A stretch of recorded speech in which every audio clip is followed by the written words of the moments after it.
Bam. How are we doing today, guys?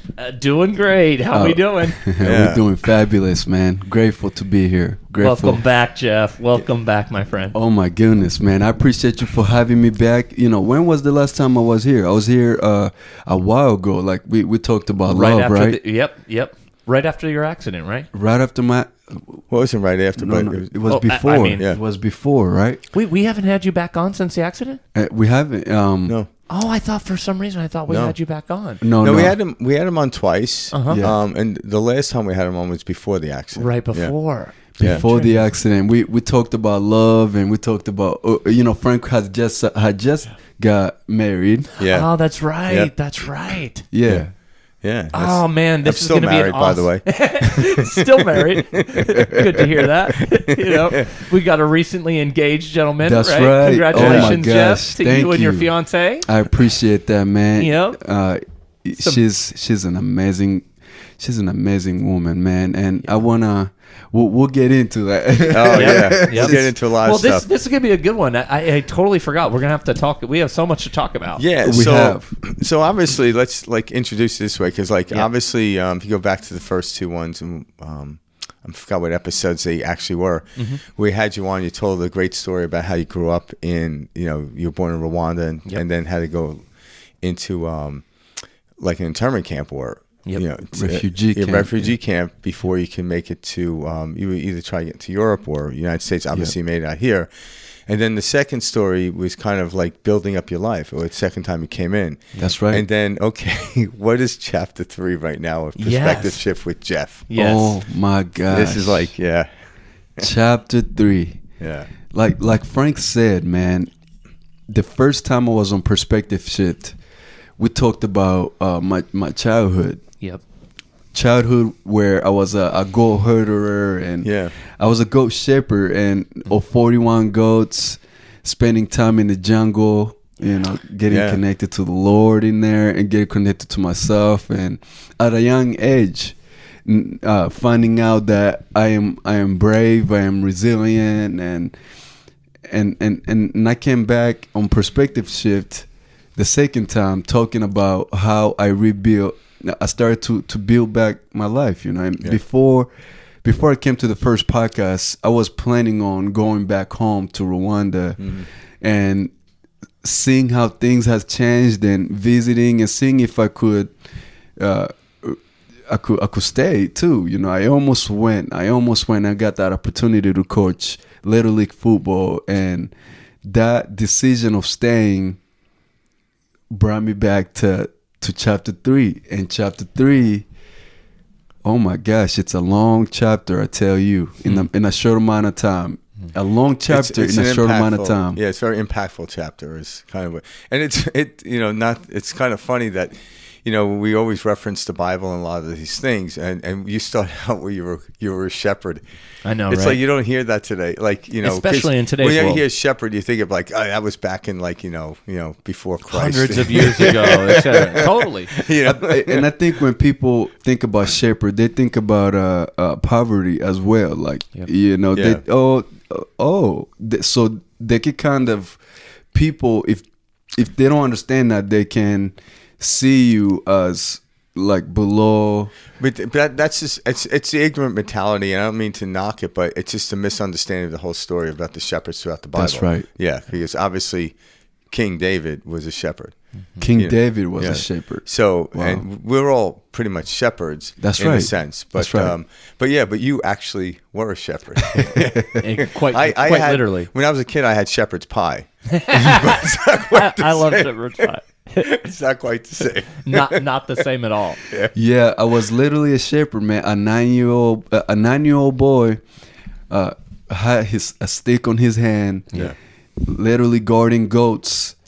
Every morning we will go to like a forest, like a jungle where there's nobody around, just straight grass and trees and wild animals. But the wild animals are kind of afraid of a shepherd. It's different when you're in that jungle as a shepherd. So did you walk around with a shirt that said shepherd? He didn't need that. Did I see? He didn't need that. See, the thing about that though is, I didn't think about shirt. I didn't think about clothing, and I had the same T-shirt. I had the same shorts, and shoes was kind of tough to get. My father, the way he built shoes was through tires, like old tires. He would cover it out, build like a sandal.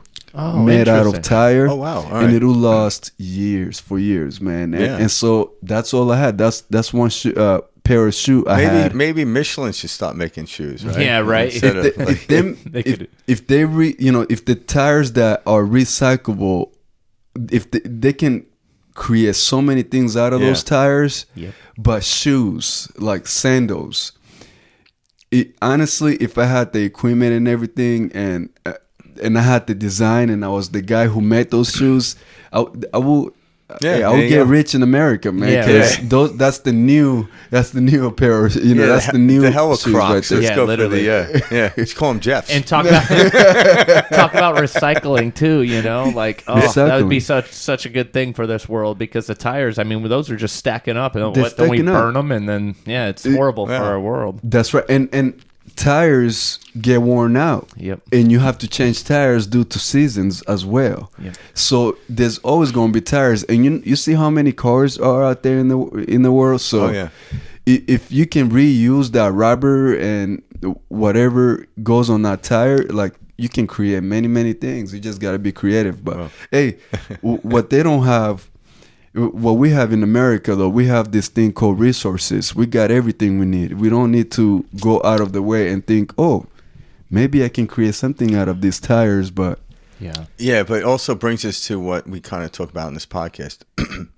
We have all the resources available to us, but the number one thing that people are dealing with is depression and anxiety. That's it. So, like when you were in the jungle with your sheep or your goats, like, did you have anxiety? Did you have depression? Were you aware of it? Did you have any of that stuff? So, not to say you didn't have bouts of it, but here you are, have tire sandals on your feet. Yeah. You have a sticky hand. There's a jaguar somewhere around the bush.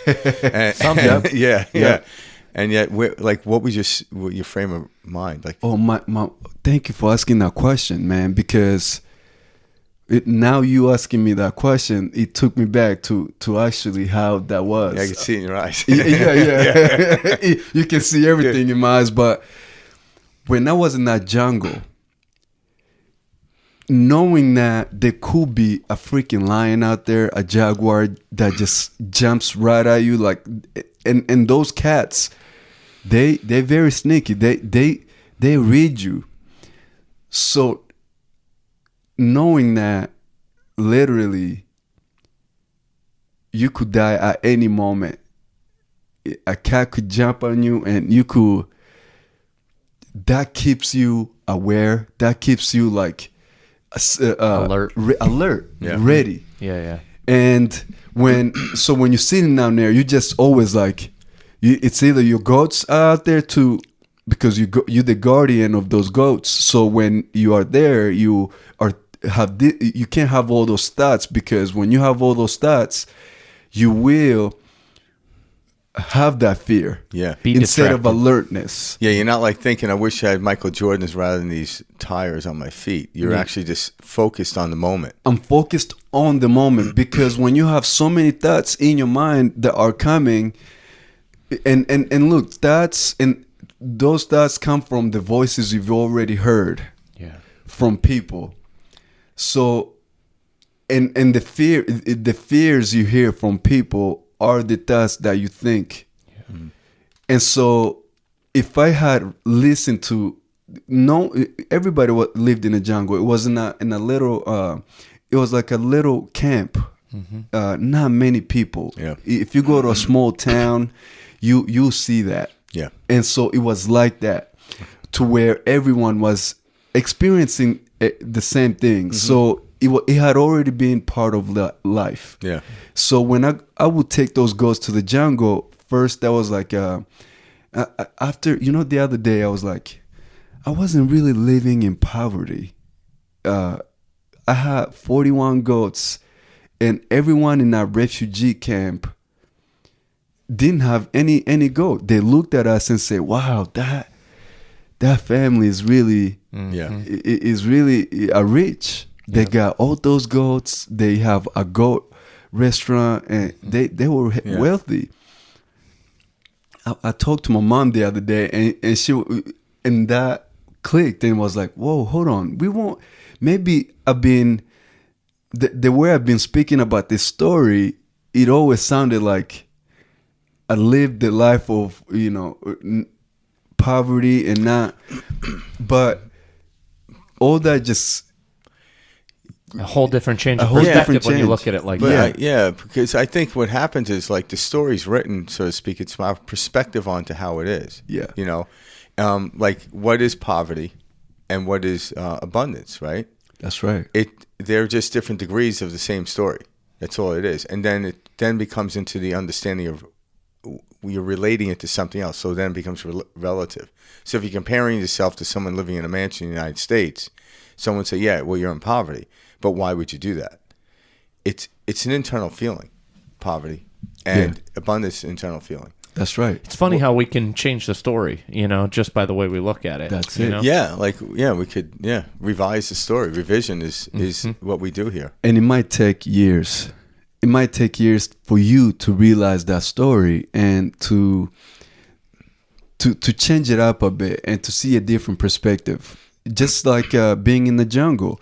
You can either be in the jungle and feel or welcome fear, or you can be in the jungle and be alert. There's a difference between being alert and being fearful. Fearful resides you go back. Alertness, it might seem like fear because you like this, right? Mm-hmm. And when you're afraid, you also like this, but you have to know the difference. Mm-hmm.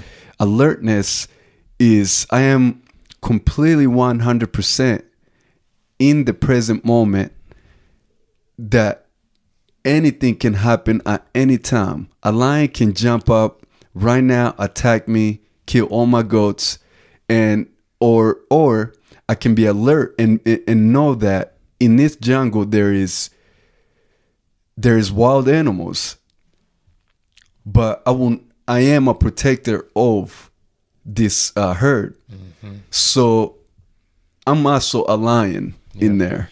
So totally different ways to look at it. Totally different ways to look at it. So it's either me or that lion. Mm-hmm. Yeah. Does that make sense? It does. And also too, when now in the scientific world we're in, with the ability to measure frequencies and stuff, when you're in a state of alertness or presence, you actually in some weird way create a bubble for your goats and yourself. When you're in fear, you diminish that energy field. So then anything, it's like opening a door, anything could come in. It's actually inviting the fear too, inviting situations. Absolutely, like that. Because whatever you emit out, it has to be done by that emittance. So in other words, if you have fear in you, something fearful must take place. It must, in order to fulfill the story. So you can fall into the essence of fear and then recognize your fear and get out of it.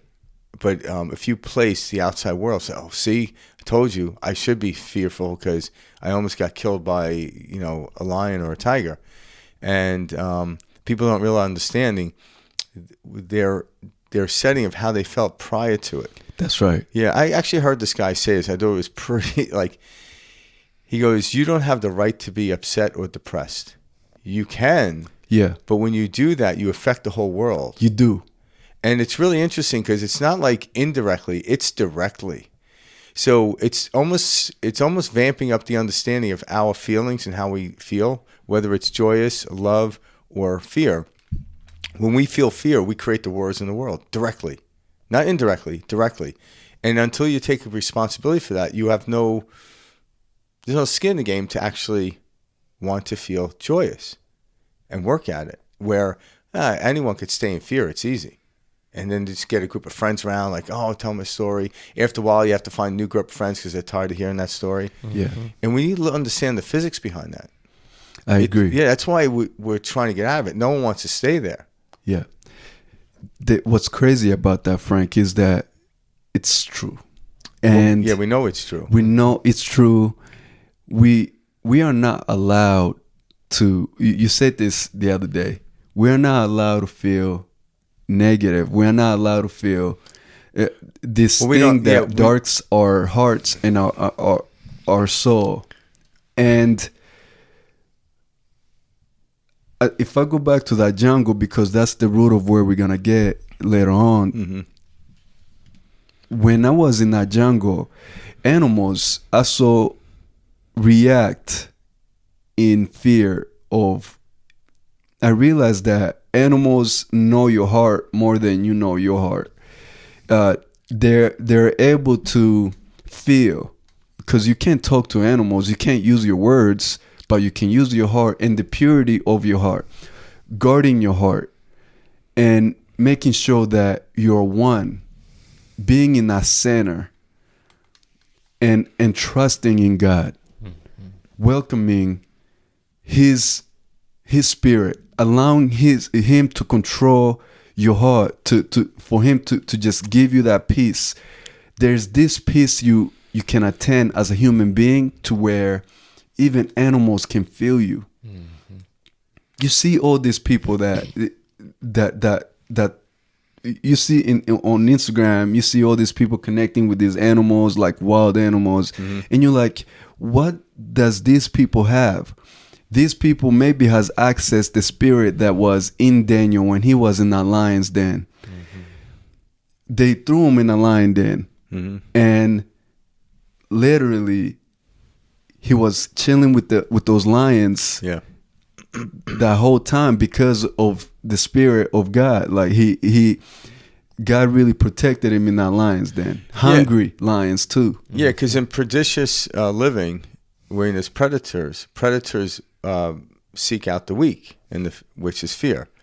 Yeah, wow. Yeah. So, there's a feeling of so there's different levels of fear and love. It's like is fear the opposite of love? It can be looked that way, but at another level, it's a different degree. That's right. But it's a degree that actually puts you into these states of these acts happening to you. Yeah. Where when Daniel fell into it, he wasn't anywhere near the degree of fear. He was in love. That's right. And so the lions then respected him. Whether it would really happen or metaphorically, that's really how it works. That's why when we see something, we're told to be scared about it, we take our frequency of hear and drop it, and all of a sudden that prodigious, predatory animal will actually attack you. Yep. But people until you actually know that. Now, the people that work with animals and do stuff like that learn that over time. I'm not saying go out into the woods and look for a bear. I'm not encouraging you to go out there. No, but over time, if you're going to be in and around, say, animals such as that. But hey, we could do it with people too. Come on. Yeah, absolutely. Yeah, they're the worst animals. That's it. At least the bear is killing because he's hungry. Yeah. and when people notice your fear, when people notice your weakness, you are a target. Believe it or not, people look at you and you can walk in certain territories and they could take advantage of you. And so we have to be resilient. We have to be disciplined in that resilience. And that's part of what we talk about here on the podcast, is how to get people, is it possible to get them to this level? And then obviously as we go on, your story is going to be a magnetic story based on your life. Because, So that in itself is a story. That's right. The way you grew up, the trials, the tribulations of the jungle. That's right. Learning yourself, remembering. So we let's bring this now to present day. Yeah. Because I want you to because I want you to Chapter share your 3. story, because this is important. So tell us where things are at. Let's go back, rewind a year ago. You could do a brief preview of chapter 2 to where you're here. Things are working. Things are moving in the acquiescent. You're allowing things to happen in the world, and then chapter 3 happens. That's right. Because people are like, what the hell is chapter 3? Get on to chapter 3. Let's hear it. Wow. So here I am talking on perspective shift about love and wanting love. I remember being here talking about the kind of love I felt like I needed it. I didn't have. I was all alone. trying to hustle, trying to find my way in the with my career, trying to continue growing my business and my training programs, trying to really get people to understand this mindset, and also finding myself while trying to find balance in life. And literally, like I think a couple months ago, right? A couple months after that, I was working at Seville Golf and Country Club, and coming from work on my motorcycle. I had a motorcycle, and coming from work, finished training some clients and going to train another client. But I wanted to go stop home to get something and change of clothes. And it was on Higley and Germain. Okay. And I had a right away, and there was a green light. Even when I'm talking about this, it's like I'm trying to relive that. So as I explain this, be patient with me, because I'm also I'm still healing. But so as I'm walking, I'm riding my motorcycle, had the right away, green light. A lady was turning to the left towards Germain, and I was on Higley going straight. She was turning, and the light turned yellow right in the middle of that intersection. And the lady saw the yellow light, didn't see me, and turned right into my leg. I flew about 20 feet and landed on my right leg, which also shattered. But that right leg, not shattered, the right leg just was fractured, both from ankle to my tibia. As it was fractured, I looked over, and my left leg was completely shattered, all the way hanging on by a thread, and blood all over my pants. Holy shit! I lost so much blood on that intersection. But when I flew, my body landed on the sidewalk, and my motorcycle ended up underneath a truck that was coming from Germain, going down. Remember, I was going on Higley, and there's cars coming this way. Cross traffic, literally at the intersection, and you're in the middle, laying in the middle, right? Yeah, I was laying right on the right on the sidewalk. Right on the sidewalk. So you were out of way of the cars at that point. I got away from the cars, but the motorcycle ended up underneath the truck. Okay. So the lady hit the bike, and then another truck came and ran over the bike. So she was turning. Was she in the truck? She was not in the truck. Okay. She was in a normal car. Okay. That's one thing I'm like, oh man, yeah. You know, even the insurance, I was like, oh dude, something really came, man. Something strong came to destroy me, and it didn't. And this is how it destroyed me. As she turned, and it wasn't the lady, it wasn't anything. It was something just came and tried. And so as she hit me, I let go of the motorcycle, flew. I just didn't even know how all that happened. It was like, it's so supernatural. Yeah. How did I land on my right leg and saving my whole entire body? Ended under my motorcycle, ending because the truck was already stopped. Okay. So the bike skid. Yeah, literally everyone on that intersection just stopped. Yeah. Except me and that lady. Yeah. Everybody saw the whole thing happened. Yeah. And I could have ended underneath the truck, but I ended on the sidewalk. So as I was laying down there, screaming, literally all my thoughts, man. Yeah. All the thoughts. Just fleshing. All the flesh. Yeah. The flesh. And saying, I haven't even accomplished my dreams yet. Remember, I talked about all my dreams. Like, I haven't even accomplished all my dreams. I haven't even made my mama proud. Literally yelling these things. Help, help. Tears weren't even coming out of my ears and my eyes. And I was just literally shocked, looking up. And I felt alone for a second. I was like, am I going to die alone? Oh, literally so many thoughts. I was right awake too. Yeah. Let me tell you, I didn't go unconscious. I was right awake. All these thoughts running, and let me tell you. Then I looked up and I was like, oh no. And then somebody came, held my head, and he started praying. Jesus, save him. Jesus, save him. You will be okay. You know, there's power in our tongue, man. There's power.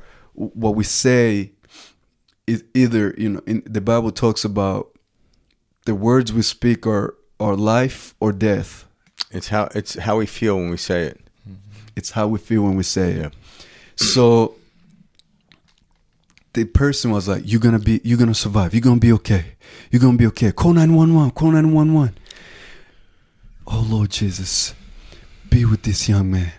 Save him. Save him. As I heard that, I looked up, joined him on our prayer. I was like, Jesus, Jesus, save me. Help me, Lord. I don't want to die. I don't want to die. And literally, boom, everything, all those dreams I was feeling, I was saying, oh, nothing else mattered. Frank, let me tell you the truth. And this, nothing else mattered besides the name of Jesus. Not my life, not who I was, screw who I was. I didn't know who I was after that. And I'm still like right now I'm going through it, trying to redefine the kind of man I am. But what mattered and what still matters is I looked up and said, Jesus, I'm not ready to die. I'm not. Remember, I was bleeding out. Yeah. Both legs out. Yeah. Both legs out. Yeah. Then everyone stopped, came around. Then I start seeing, a police officer. One police officer, he came running with a tourniquet tied around my leg, and it was like, I'm gonna save your leg. You're gonna be okay. You're gonna be okay. Just stay calm. Breathe. Oh my goodness, there's that breath. And I came back to the breathing. Yeah.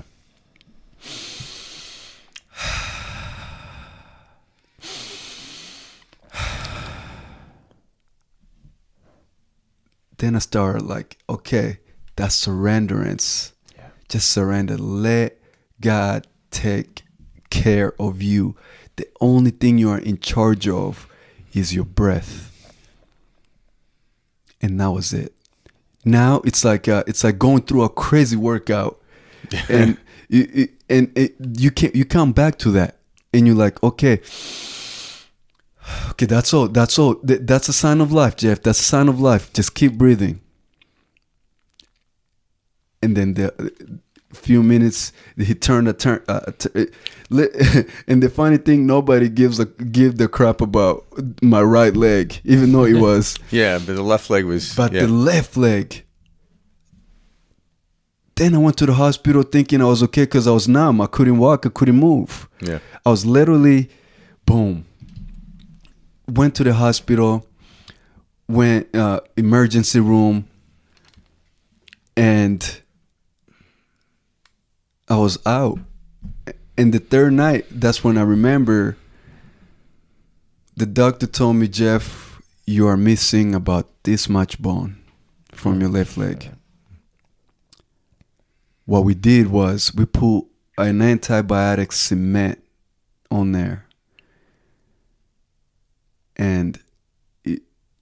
we can. It's we're gonna save your leg. This was it. We're gonna save your leg. We're gonna save your leg. Don't worry. I have this. I credit all this mindset and this positive talk. So you had like Gary, the guy that came, the police officer, yes, and then the doctor both secured you that you were going to save your leg. Like you heard that right out the door. So it was 3 people. Yeah, a regular civilian who stopped at the intersection. Yeah. That was the first person, right? That was the one who started praying with you. Yeah, that first person was the one that installed hope and hope inside my heart in that moment of life or death. Mm-hmm. Yeah, I could have died that moment. Yeah. But I couldn't believe that I died that moment. Yeah. But I declined that. Mm-hmm. I was like, no. Yeah. Lord. Yeah. I'm still young, Lord. Come on, like. Yeah. I'm not ready yet. I haven't even found love yet, man. I'm not ready yet. Yeah. I haven't even found love yet. But that moment, that person brought Jesus into my heart when I most needed it. When my mind had already gone to all these dreams that I wanted to have, all this wealth that I wanted to build, all this legacy, and my mom and my friends and my siblings, all this running through my mind. But that man that came and hold my head and said, Jesus. I was like, whoa. It's like a whole wake-up call. Jeff, you've known Jesus your whole life, but all of a sudden you wake up to coming back to him after that moment of life or death. How dare you? And then not how dare you, but he was there. It was a reunion. Yep. It was a reunion. It was like that person I believed when I was a kid literally just met me there by using that person that spoke his name, that brought him into my attention, that believed. And therefore, I also, oh my goodness, I've known this person my whole life. Mm-hmm. Yeah. And so that was that person who brought me back to my breath, Frank. Yeah. Mm-hmm. Jesus brought me back to my breath. Yeah. Jesus brought me back to the most important thing, which was my breath. Yeah. Yahweh. Mm-hmm. He came. Oh my gosh, that is life within me. Yeah. That's the only thing I'm in charge of right now, not my body. My body is going through it, right? My flesh is going crazy. Yeah, you have the will to augment your breathing, and then everything else follows. And then everything, especially your mind and your spirit follows. When you can't, the only flesh thing we can be in control of is our breath. And the way we treat our bodies, there could have been worse things, man, because I could have been hit and not landed on and not have enough strength to even land on my right leg. I was very in shape. I had spent years of my life training my body. Yeah. Mm-hmm. Now, we have to understand this. Yeah, everybody's going to the gym now. Mm-hmm. But what you're doing is, it's training your body. It's taking care of your temple. Because the forces of the enemy is stronger, man. And you have to prepare your temple, making sure that you take care of it. So when the enemy tries to destroy your temple, your breath has already been conditioned. Your heart has already been conditioned to breathe and to have many heartbeats, so that you won't be short of heartbeats. You won't be short of breath when something like that happens. So we have to take care of our temple and take care of our faith and take care of our spirit. Yeah. And we have to connect all three of those to connect, so we can live our higher self and connect more to the Lord, and for God to use us as his temple to be able to bring the world into this peace and this awareness and this knowledge. So yeah, when you just laying there and your body can't take it, your body literally has nothing. It is done. Your flesh is done, or is dying. What can your mind comprehend? Your mind can only follow your heart. Your mind, because your mind is already the ego is already going crazy. Yeah, that security, that's your security right here. But you have to allow your spirit, like train your soul to come back to that breathing. Allow your mind to say, okay, hey, focus on that breathing, okay? That's it. You already know you already know your body is screwed, dude. So surrender to your breath, surrender to Jesus, surrender to our Father God, man. Because if we rely on our own strength, if we rely on our own understanding, we will not be. Yeah, well, there's words cannot even describe where we will be, because we couldn't comprehend what happens to our flesh. Yeah, and it sounds like you had a couple times of surrender. I mean, when you went over those handlebars, the first thing you said was, "I let go." You know, boom, and it's in that moment where you weren't tense. You were, you're soaring 20 feet, across into this intersection. And it was in that moment that you let go, and letting go allowed that impact, for you to be here, That's with right. us today. With the third time time is a charm, isn't it? Right, right. But and then you get to the hospital, and it's next a time we total have a letting podcast, go. we'll have a better. No, I'm just kidding. But you get to the hospital, and then you got to let go all again, and trust that these doctors are going to do their thing. The amount of times I had to let go and let God was so crazy. Especially, you just mentioned that important part. The moment I let go of the handlebars was the moment I feel like it was time to let go of the motorcycle. Yeah. I have built this attachment to this motorcycle, to the freedom of it. Let me tell you. As a motorcyclist, you appreciate the freedom you feel, the wind. You get to connect with nature. Let me say the beauty parts of having a motorcycle, and then I'll talk about the non-beauty stuff of having a motorcycle. And you get attached to both of those because it makes you stronger. It makes it makes you connect to your heart. I will even ride motorcycles, like the freedom. Let's talk about the freedom. I enjoyed the breeze. I enjoyed just feeling like I was on top of the world. I enjoyed like I felt invisible in the world. I feel like I had connected to Mother Nature. The wind, the cold, the heat. It was hard, but I connected to it. And so I built a certain attachment to that. But I've always had a dream of I've always thought about because I came to many, many close calls. And I've always appreciated my God. I've always appreciated, Lord, thank you. Ooh, that was kind of close. Thank you, Jesus. Thank you. We've all had those moments, in vehicles or bikes. Yeah, but even motorcycles is even more intense. More intense because literally you don't have any protections. No, but that if you look at the physical world we live in, the more you're in that place, the higher you can feel it. In other words, there's nothing greater than hanging from the side of a mountain. Yeah, right. So, but the thing is, that's the feeling you got. Living on edge. Yeah, but it's all how. We often think that it was the riding the motorcycle. It was hanging off the side of a mountain. It wasn't any of that. Those are permission slips. That's right. So that's what you're about to understand and experience. Wow. So even breathing at some level is a permission slip. There's something deeper in us that we can go to.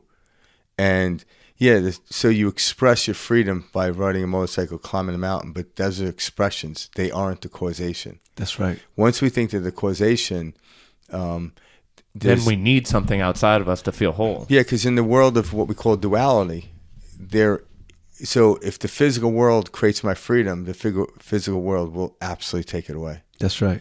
Because it doesn't cause it.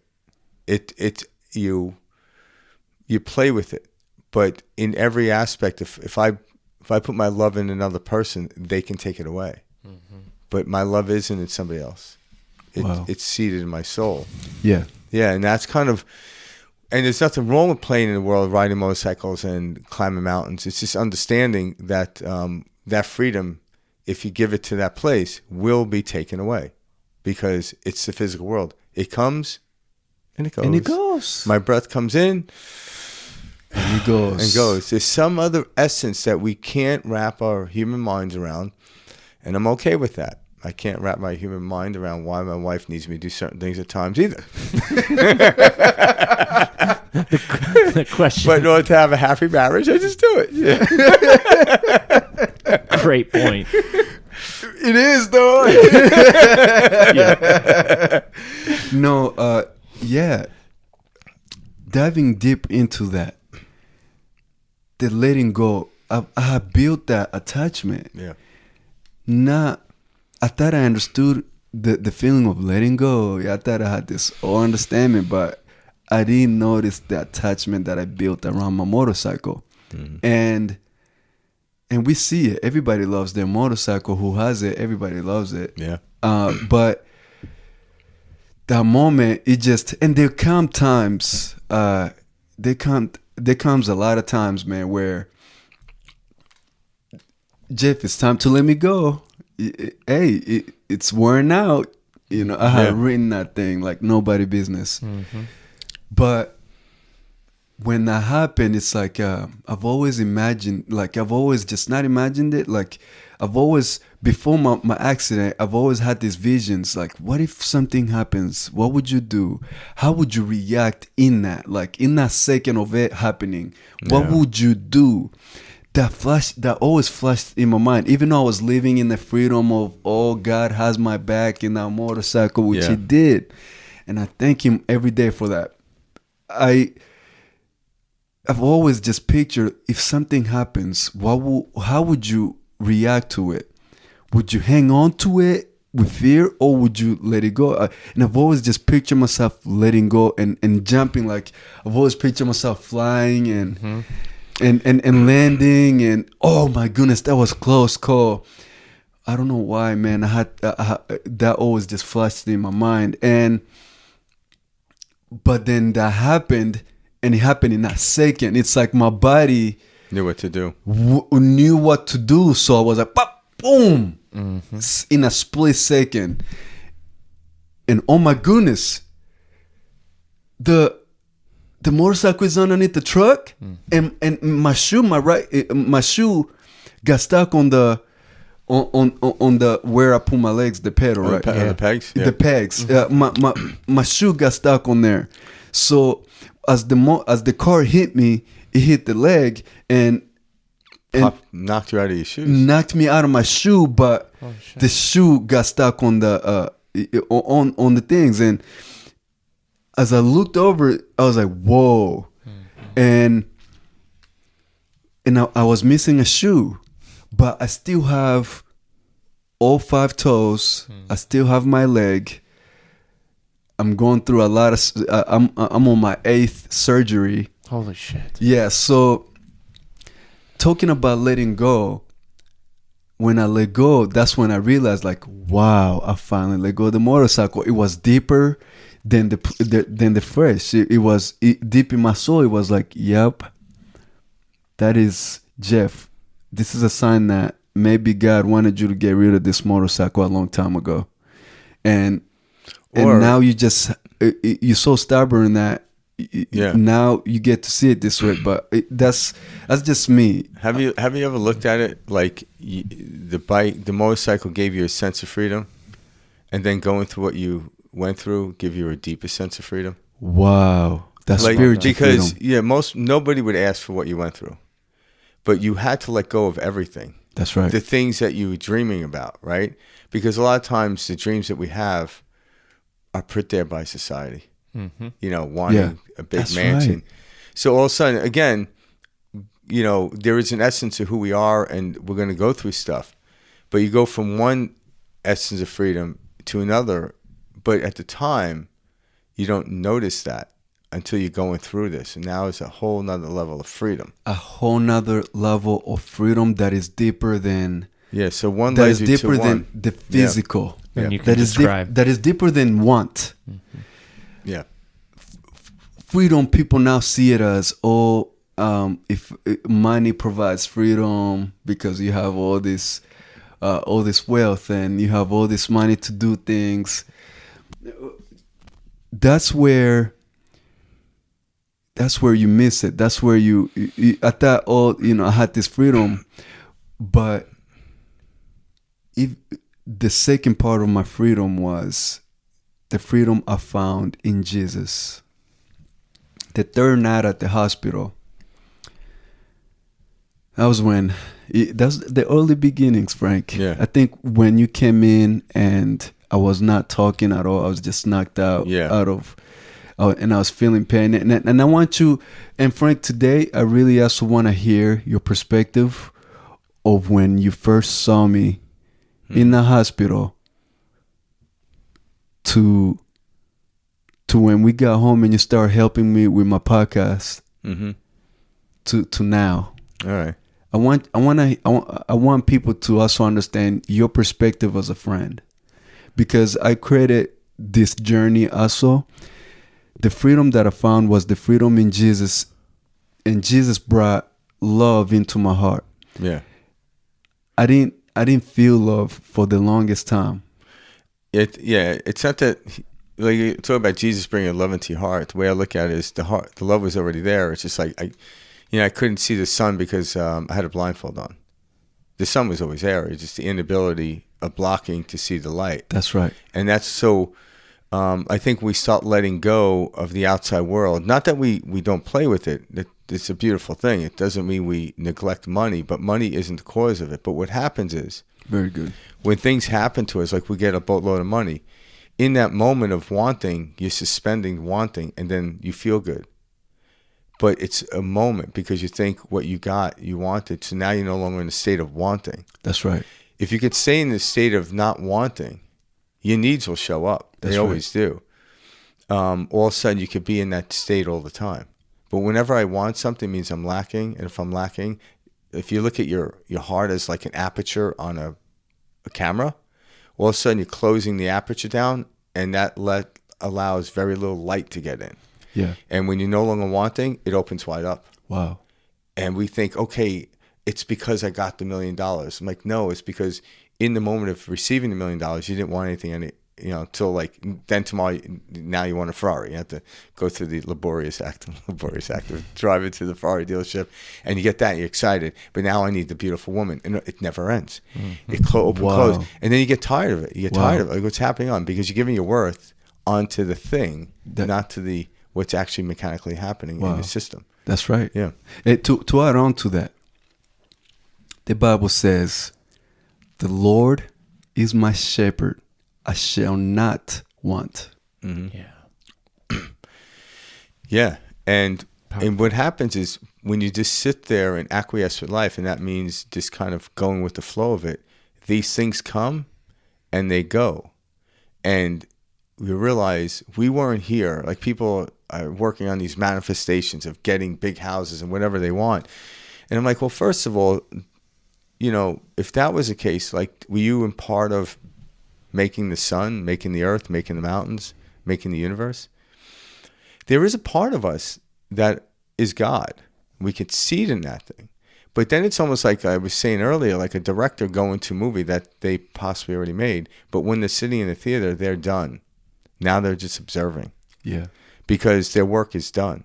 And we came here as a fractal of God, gods and goddesses. Mm-hmm. Because, when a sun ray looks back at the sun, if there's 8 billion sun rays on the planet, when it looks back, they're all looking at the same source. Yeah. But there's 8 billion different experiences. Our job is to come here and acquiesce with the world, not control it. To play with it.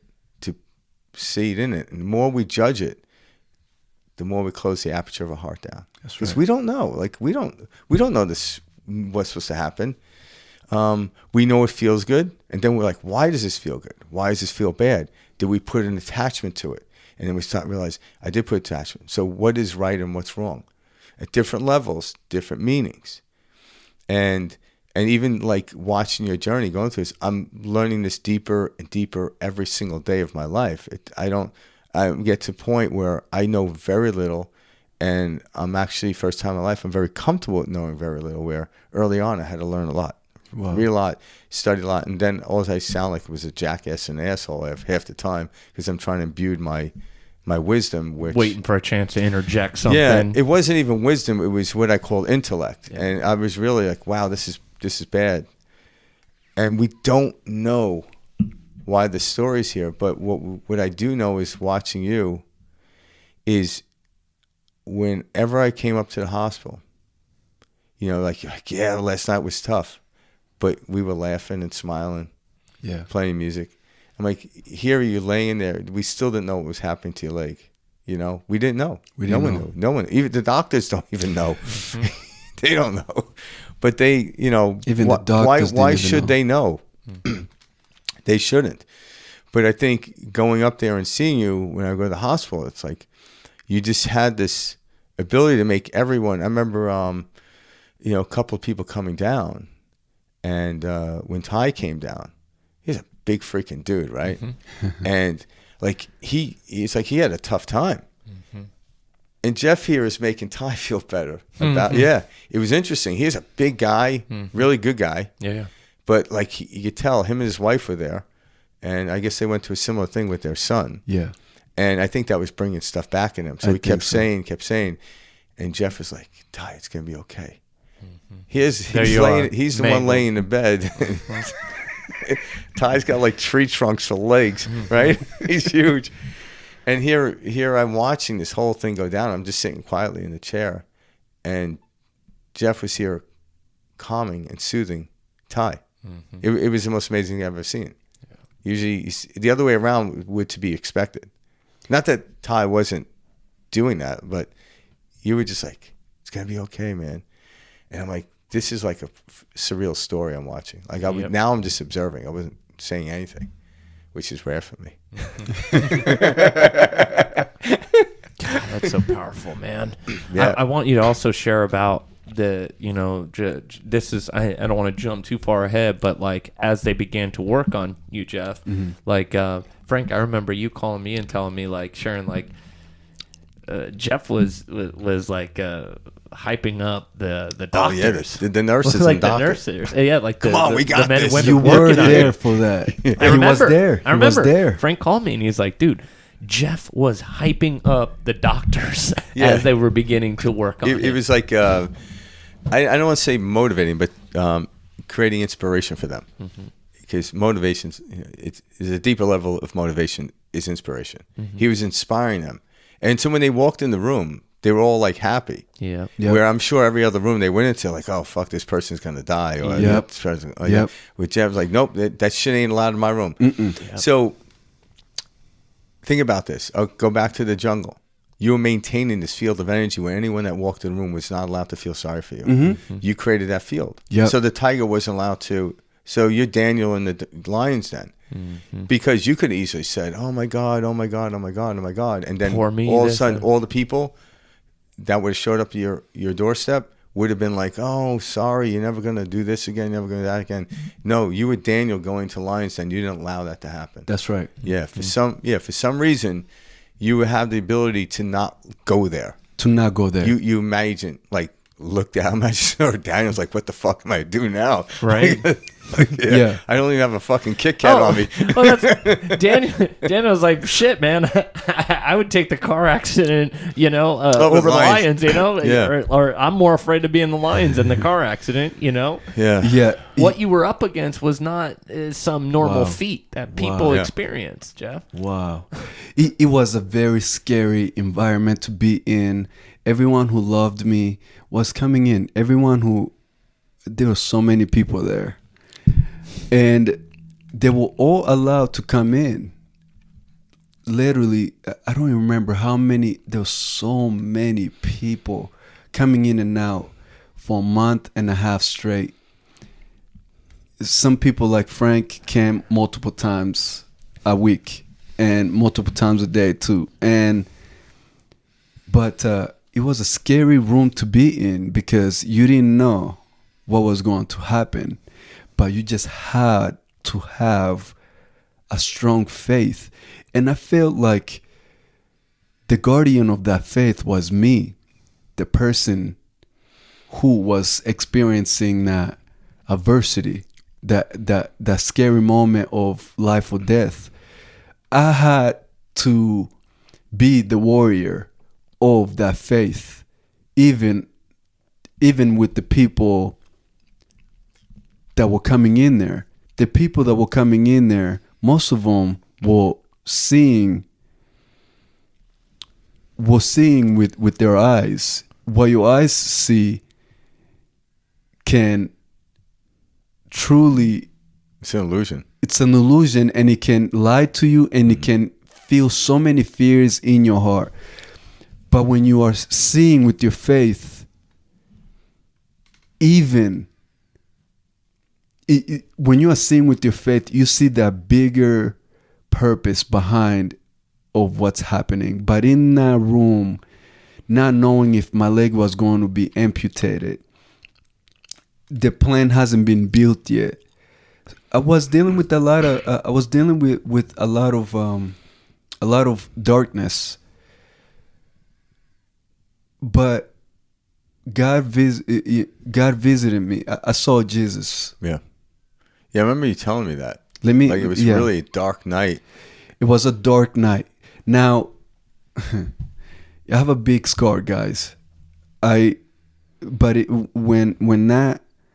that happened, there was not amount of pain medication that defeated the pain I was feeling. I promise you. It was the third night, and my mama was there. My mama couldn't even handle it. Mm-hmm. She would hear me scream. My mama was the one who saw the dark side of that. Everybody who came in that room, Frank, saw the bright in Jeff, but it was after the beginning days of pure darkness that was literally everything comes at you. Now it's a spiritual war where it was me first. At first it was me and darkness trying to fight it, and not being happy, and it was so much going on. And at night I just passed out. I don't know if I went into this deep consciousness where it was super dark, a super dark era, and there was a chair. All of a sudden there's a chair and there's darkness sitting there. And our darkness was literally trying to take me. And in that, I was trying to fight it, but I got really, really, really tired. And I was giving up. I was like, oh, I can't do it. But then I remember, Jesus, I surrender. I surrender. Help me, Lord. Help me, Lord. I surrender. I'm tired. I can't fight this battle alone. I can't fight this battle alone. This is so strong for me. I can't do it. I surrender. Literally after I said that, I was literally being taken down in that hole of pure darkness. All of a sudden, I was like this, really surrendering to it. And a voice came in the back. I haven't seen anything yet. It was still dark. But a voice said, "My son, do not be afraid." I was like, whoa, okay. Then I started looking. I'm like, wait. After hearing that voice, all of a sudden, I'm starting to feel this love and this pureness and no pain at all. And that dark force was still there, but it wasn't affecting me. All of a sudden, I took a look around, it was a bright figure. Yeah. As I looked at it, all of a sudden, and remember, Frank, you said in the beginning, it's how you feel. As I look at that bright figure, Frank, I started feeling this joy and this love. I became a little boy again. Mm-hmm. A little boy, you know, as a little boy, you go and hug your dad, and when you feel afraid, you go around your dad's or your parent. Yeah. Or your parents' leg, and you hide, mm-hmm. and you hide. And you feel safe when and you do that. And you feel safe when you do that, and you feel whole, and you feel that love and warmth. Yeah. But that love and warmth that is protecting you. And I felt like a little boy again. And I was hiding behind this figure and said, and that's when I truly, you know, that's when that golden figure started to just boom, fighting that dark figure that was sitting on there. Yeah. Mm-hmm. But as it was fighting, it was like a warfare. There's a warfare happening. And it was fighting my battle. I was literally hiding. Mm-hmm. Literally, myself, me, Jeff. The persona of Jeff, this flesh of Jeff, became a little boy. And I was hiding behind a huge golden figure.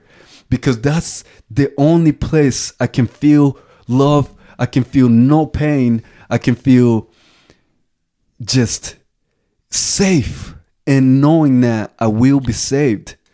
And knowing that, I just knew when I was so close to that. And so I tried to test this theory. Look at me, man. As humans, even in the spirit, we're so stubborn. Mm-hmm. I was like, oh, what if I go? What if I go and... Yeah, we think we're in control. Oh, we're thinking... then my mind came back in. Oh, I think I'm in control. I got this. And then, boom, it will hit me. I was like, oh, my God. Put some brass knuckles on. Yeah, I was like, whoa, Jeff, you better get your booty back to your protector, man. And as he was fighting, I'm literally in there screaming but I think I'm screaming, but I'm not screaming because I was like, why is my mama not helping? Because I was like, oh, wait, my mama is here, but why isn't she moving?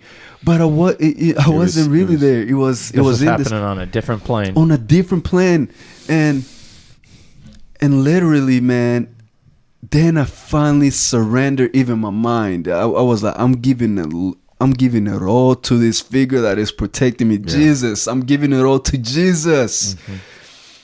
And boom, he finally defeated that darkness that was... Because, look, it's a battle. That darkness was really fighting. Mm-hmm. It's because you were holding on. Because I was holding on. And that was like doubt and worry and fear. Yeah. All that was sitting on that chair until...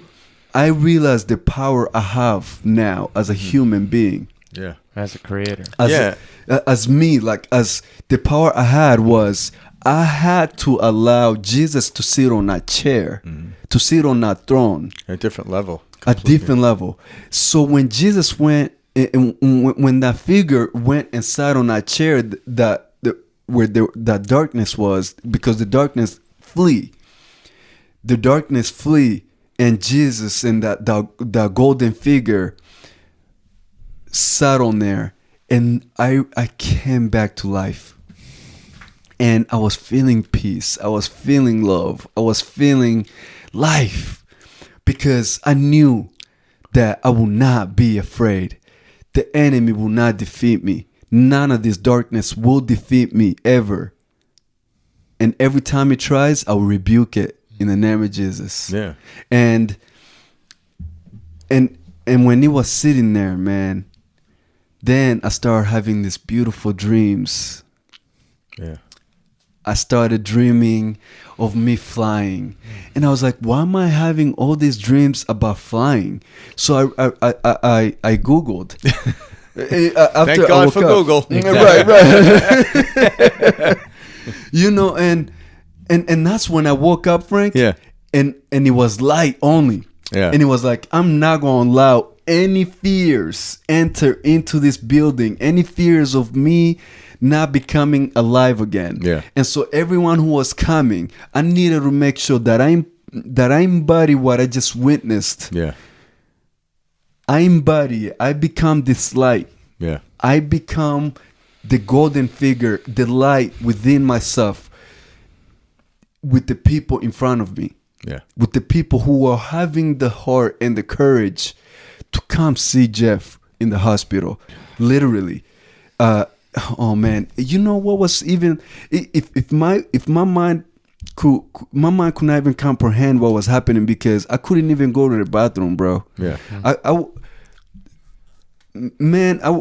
would sit there and I would go to the bathroom there on that bed, and they would come and change, but people would come, like they wanted to come see me, but I would feel embarrassed. But hey, I surrendered.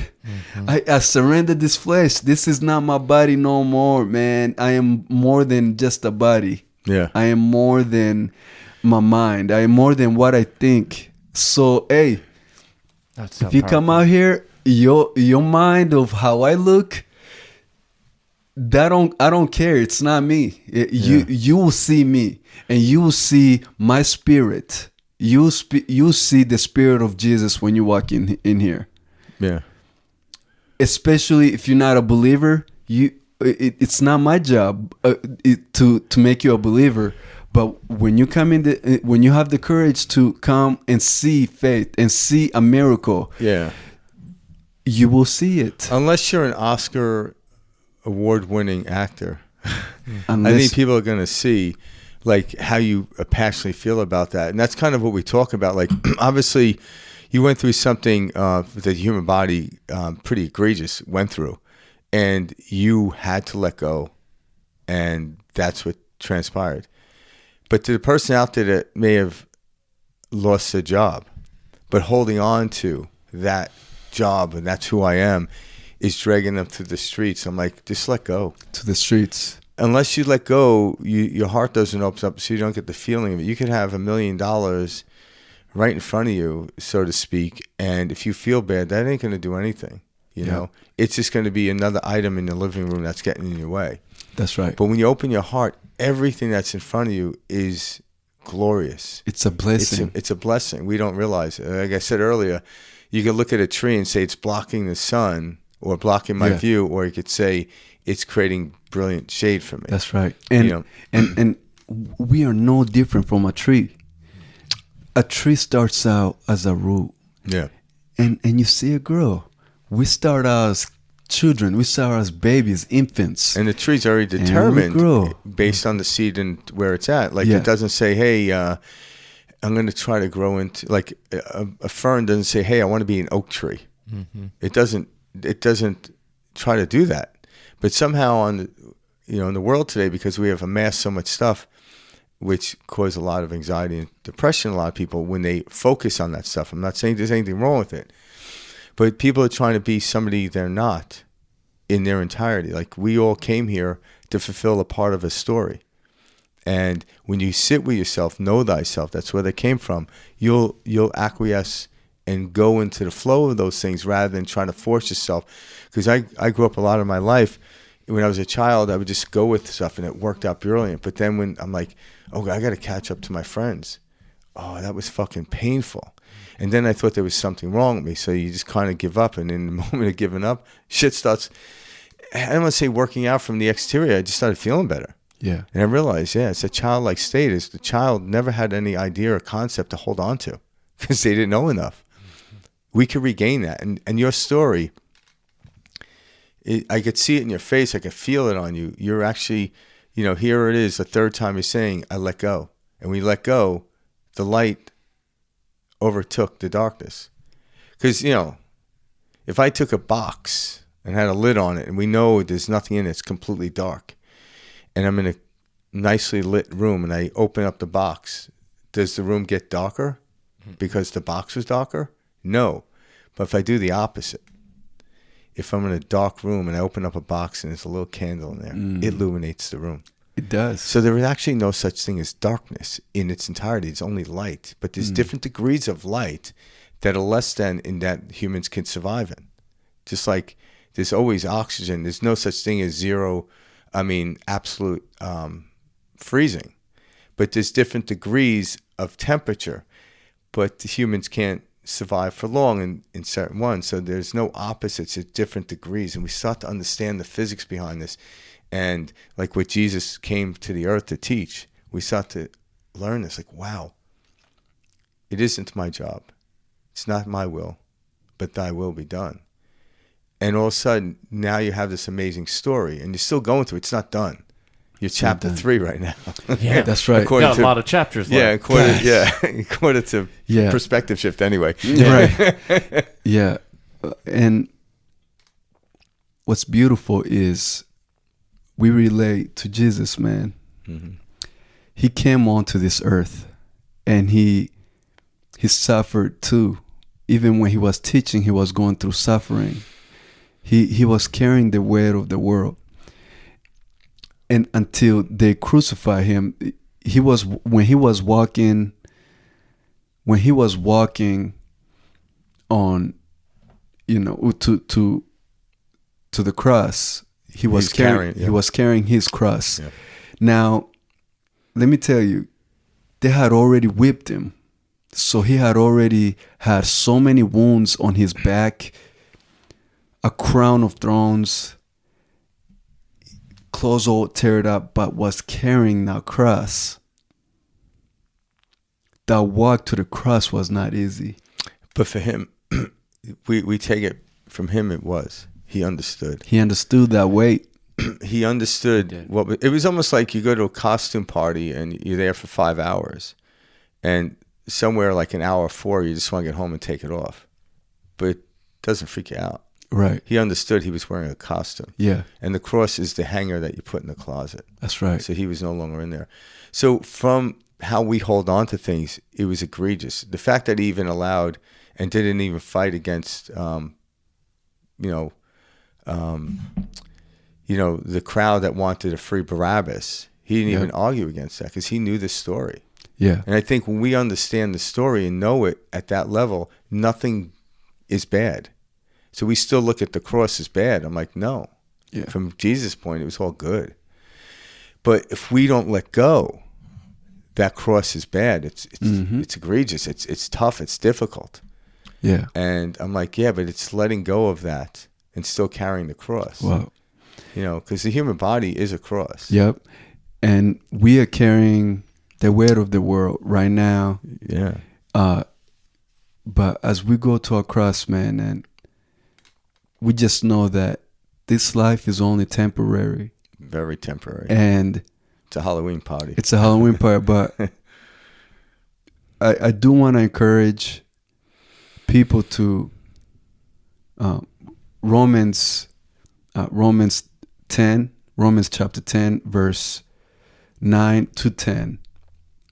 It says, whoever believes that Jesus is the Lord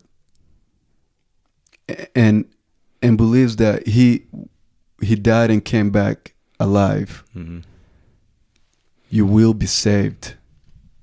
If you believe that,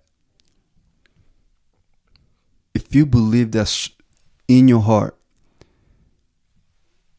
and you live this temporary world, you'll spend eternity with Jesus. You live afterwards. You live in the light. Yeah, but everyone. If you wake up and just listen to a biologist, you actually have already died many times because every 7 years you have a completely different body. Yeah. So what you don't recognize is until you look at a photo, perhaps, or a video of yourself from like 18, and here I am like 57. I noticed that 18-year-old person is no longer here. When did that person leave me? I didn't notice it. So there's something in us that never dies, never changes. The everlasting light is what we call it. That's right. So you don't need to physically die. I'm like, you've already done this many times. You just got to realize how God, the universe, gives us these fractals of understanding. So every 7 years, according to certain scientists or biologists, we have a completely different body. What happened to the other one? It's gone. It's gone. It's completely gone. Just like my grandparents gone.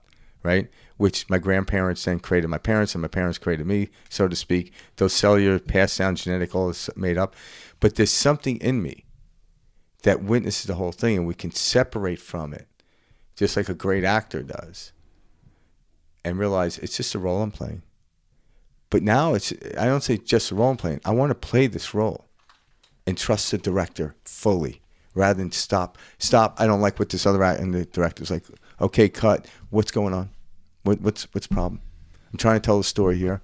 So now the director has to calm down the actor and say, okay, and action. Mm. And a really good actor trusts everything that happens. So that's kind of what Jesus came here. Jesus was like an acting coach. I don't mean to reduce me, but he came here to show you when you trust the Father, director, if you want to say. That's right. It all works out. But what about this? What about, and every day the 12 apostles, one of them come up to him, what about this? What about that? And he's like, what have I said to you? Yep. And then be still and know I am God. Mm-hmm. Psalms 46 verse 10. Yeah. See, I don't know the Psalms and numbers, but it's so powerful. Yeah, I read that on bumper sticker. Yeah, it was written by King David. Yeah. And be still and know that I am God. Yeah, and when we start to realize that, life becomes like it was when we were children, the childlike state in which Jesus talked about. We are still ignorant to things on this planet. Why are we ignorant to things? Because things come and they disappear. Like there are things that scientists don't know yet because they haven't appeared into our experience, and they take it and measure it, and they measure it, and then that goes away, and all of a sudden they're like, the hell if I know. Yeah. And that's you went through that journey in a very abruptive, what we can human abruptive way, physical way. Like you had, like it wasn't like you like I'm sick and tired of this. It's like no, that car met you in the middle of the intersection of Germain and Higley, and pushed you to the curb, and other people came around. Other people came around. And they would support. And they will support and they will love. Yeah. Oh, okay, let me explain. Like, there is human love. Human love is so, like, selfish. It's conditional. It's conditional. It's very conditional. Yeah. But there's God love. Let me tell you the difference. Human love is, I love this, man. Like, oh my goodness. What? I love my wife so much. It's distracted love. It's distracted. It's me love. It's me, Yeah. But God love is when everybody's on one accord for one purpose. It's when everybody can feel that one, and that's what I felt. Yeah. Literally, I was like a little thing out there that was vulnerable, but then I can feel everyone around me, the love they had, the concern, they had the same concern. And when everybody came to the hospital, I would feel that love. Like they were bringing me, of course it was mixed emotions because I would get all different kinds of people in the hospital. Yeah. Let me remind you that too. Like when you're in that vulnerable spot and you're almost you're on that deathbed, man. Like you get to see all kinds of people, man. The people who has the best interest in you, and the other people who's trying to profit out of you. And what did that teach you? Truth.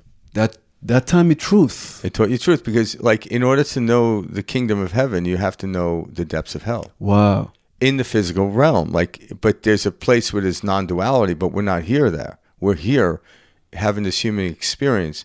So in order to know the kingdom of heaven, you have to know what hell is like, and you have to be willing to go through it in the physical realm. There's other realms, and so people are trying to, like, how do I escape that? I'm like, you don't. Just make it good. Yeah. Like, that dark figure on the chair was your friend, but at first looked like, or, love thy enemy type of thing. It brought you to that great light. But if you never had that, would you have that great light? There's a lot of people walking through this earth that have great abundance in the material aspect and go through it, and like they have these momentarily distractions from their life, but they never really go dark. Yeah. They never look at their shadow self. Yeah. And to add on to that, man, it just all of a sudden I had a talk at the rehab, and all of a sudden I was learning to sit back up because I had moved from that health, literally, because I went to ICU room. I went to all these places that, is that critical condition, literally. But my joy brought me to like stages of healing. And it was on my final stage where I was learning to sit back down. I was learning to get up again after a month. And my fiance, who I didn't know before, I knew her brother, and they came to pray for me. It was her mom, and her brother. And on the edge where I was learning to sit back down so I can go to rehabilitation, and she walked in, and my sister was there, and they were praying. And then we started talking, and she started mentioning. She was like, "I want you to come speak our church one day." And I just saw that, like, wow, she's a leader and she's pretty, and I'm like, but then the reason why I even connected to her where she was sitting, like right where she was by the window, and the sun was shining like behind her. And I was sitting on the bed looking at that whole picture, and I remember the light that I've experienced. Yeah. And I'm like, whoa, wow. Beautiful. Yeah. Beautiful. Like her soul was just so like beautiful. Yeah. But I was still like, now I had built like walls, right? Now I had this strict way that, hey, I'm going to stay in the light. I need positivity. You let go of daddy's leg and thought you could fight. Yeah. And I need positivity. Like, all I need is positives, and all I need is God-fearing people to come in. And I even demanded that after that. I even demanded in the hospital, I need nurses who believe in God. I need nurses who believe that they're, whoever is touching my body needs to know that I will heal. Yeah. By this faith and this positive energy, I will heal. Yeah. And I needed people who believed that. So she was that person, and we went to rehab, and she continued to come. Yeah. And you brought me a little chair. Yeah. And she sat on a chair. Her name is Marissa Fowler, by the way. Yeah. She sat on a chair, and I was flirting a little bit on a rehabilitation bed, still going painful, but I was first date into rehab. Right. I was feeling good, man. I was feeling that godly energy, and I feel like I was a normal human being, but I didn't know that I was going to get up again. But I was like, I was in that spirit, in that realm, man. I was like, if you fall on that chair, I'll catch you. Being sarcastic. Yep. And literally after I said that, the chair broke. That's so funny. And check this out. That's so funny. Literally, since I said I'll catch you, my reflexes, I forgot about my legs. I forgot about what I was going through. I caught her midair. Oh my gosh. Yeah, I caught her arm midair. Her butt didn't even touch the ground. That's so funny. And it scared her. Mm-hmm. It scared her that she was her brain was already expecting to hit the ground and probably hit the wall. Yeah. But I caught her midair, and she started laughing. Mm-hmm. She started laughing like crazy, and everything clicked. And it was like, wow, you really caught me. Really. So that moment blew her mind, and that's when I knew that, like, and that's, she came in. Of course, I was writing my blog. Yeah. I was writing. I was really inspired. Yeah. I was inspired by God and this experience that I was going through. How can you even be inspired by yourself, man? Like, you can't inspire yourself like that. But I was inspired, man. But I was writing a blog, and you can also go find this blog. Like, you could put the blog that I wrote a while ago while I was sitting on rehab. Yeah. And she was like, I'm almost finishing. You wanna check it out? I was like, maybe you can help me edit and proofread it, because I didn't have a proofreader. And she was like, absolutely. And she plugged in scriptures in my blog, which I have never done before, by the way. Remember, when I was writing my blog before, I didn't include God the way that when she proofread it, she did. And that was like when she got my heart that day. And I was like, oh my goodness, okay then. Let's see what this is. You know, that's perfect. And our chair broke, caught her midair, she started laughing, and that's when we connected. That's when I was like, okay, now we gotta kiss, because that's Then I kissed her. Oh my God. And that was a moment where I think we chose to go on this crazy journey together. But I looked at her and I was like, after I kissed her, because I can't just kiss nobody like that. For me, I kissed knowing that, wow, this is a chance. It's a chance to, it's not even a chance. I already got a chance when God brought me back. And this is a journey. Wow. It just, I feel like, all right, now, Jeff, yes, you are hurt. Yes, you don't know what life has for you out there in the world. But I want you to just focus on your intentions, focus on your purity, and really be genuine with this. Don't let her think that, don't allow her to feel like she needs to stay there. To feel like she needs to be wrapped around this circumstance with you. Don't expect that. Like, dude, that's not why you even, that's not it. Yeah, it's not a charity case. It's not a charity case, dude. So I even let her know, like, I know we just kissed right now. I want to let you know, you really want to do this? I'm going to let you know right now, you don't have to stay here.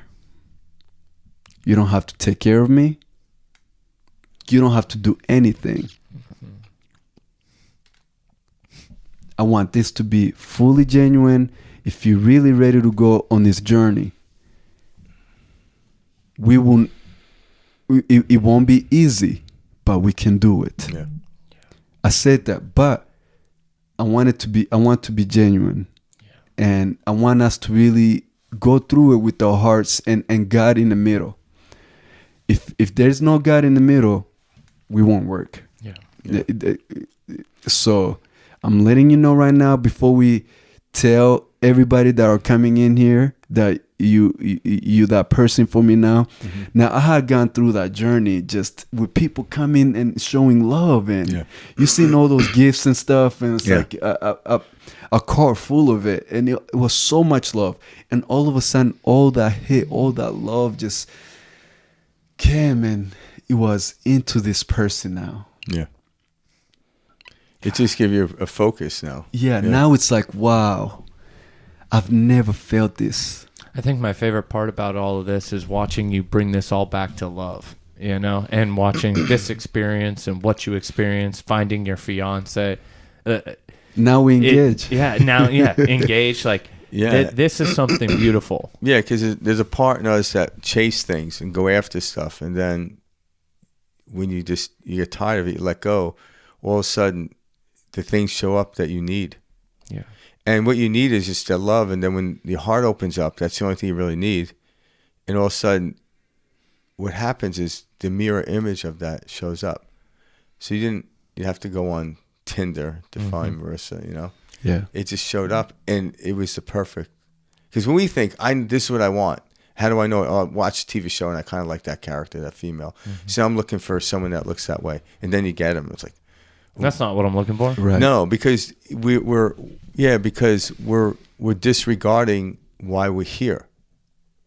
And all of a sudden you keep looking for the outside, keep turning up every stone, and you realize what I'm looking for I already have. And when I actually access that, then things and the people naturally show up. Yeah. They always do. That's what letting go, going with the flow. Going with the flow, and I had to let go in my relationship too. The strength in humans is learning to let go. Like when you like surrendered, and on the third night, you just surrendered. You couldn't fight the dark anymore.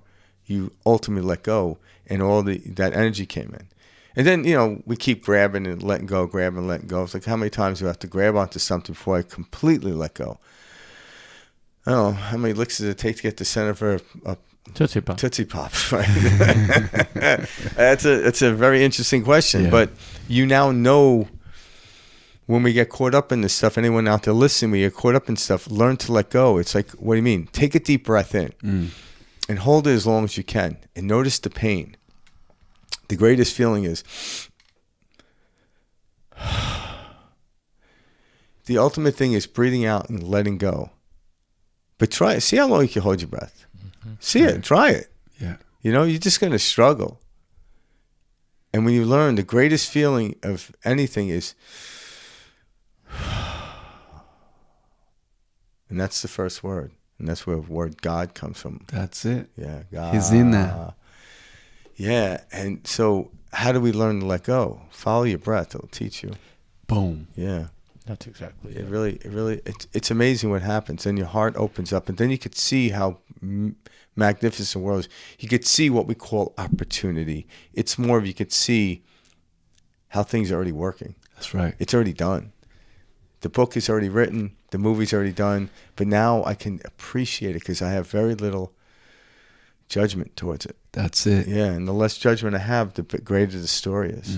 You know, and you know. Thank you for sharing that story with the audience. This is my pleasure. Because it's powerful. Very powerful. You know. Yeah, and I can't wait for chapter 4. I was just gonna say, we got a lot of stuff that we can come back and talk about. You know, they are, and I love that. It's a perspective shift, man. I love that perspective shift is here. For me to kind of go back and reflect on the man I was. If we watched the first time you're on, the second time you're on, the third time on, it's different. What a saga! What a saga, man! Like listen to it, like I'm you know, do that. yeah. Like even you know the change Mike and I had just by your story and just over time. Wow, it's just immense. It's like so like we're all in this together.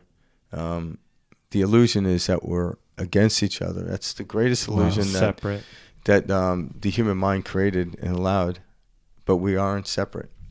If I think one day if we all wake up and all connect together, will be the ultimate what we call technology. Yeah, that's exactly. But right now we have a computer in parts laying out over the table, and we don't even know what it is because we stepped into it. Like, what's this? And all of a sudden the computer may be able to retrieve email, but not adequately and stuff. And then you think that thing over there, get rid of that thing, it's my enemy. Yep. But then someone comes along and puts it in the computer, and you start putting this thing together, and all of a sudden, like, man, we have Wi-Fi. We have connection throughout the world. Yeah.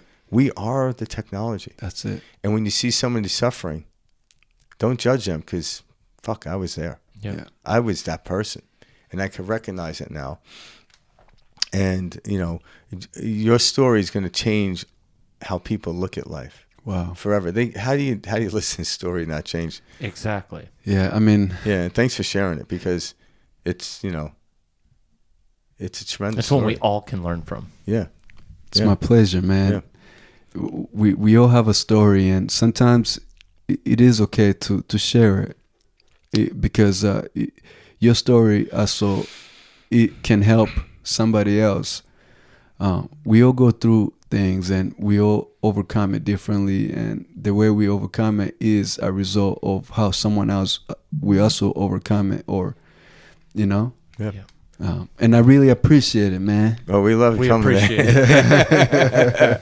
Thanks for being back with us this week, Jeff. Yeah, absolutely. We'll be looking forward to having you back. Like Frank said, chapter 4, baby. Chapter 4. Yeah, God knows how many chapters this book has, but we have no idea. But thank you, Jeff, and I hope you know we're all with you, you know, on this journey too. Yeah, my pleasure, man. Yeah. All right. Alrighty. Thanks for tuning in, guys. We appreciate it. Jeff, tell them where they can find more about you. Oh man, well, you can find my podcast as well. I have the Mugongo Experience. Nice. On YouTube, and also I do like blogs. You can check out the blogs at Heart of a Warrior .blog. Yeah. Heart of a Warrior. Yeah, Heart of a Warrior, all one word. Okay. .blog. Perfect. Yeah. Yeah. We'll share the links in our stuff. Yeah, absolutely. That way people can take a look in the comments. Absolutely, and they can comment, ask me questions on there. You can also, if you want to get more details of something, just let me know. And I'm always there to speak and to share my experiences as well. Yeah. All right. Love it. All right, people. Remember to let go. Yeah, that's right. Let go and let God, man. Yeah. Thank you, Jeff. Peace out. Frank Daly has been helping people for over 20 years to reach their true potential through easy and effective methods that allow you to control your emotions and use them to create the life you were born to live. Go to frankdalycoaching.com to receive your 30-minute free consultation and begin your journey towards the life you were meant to live.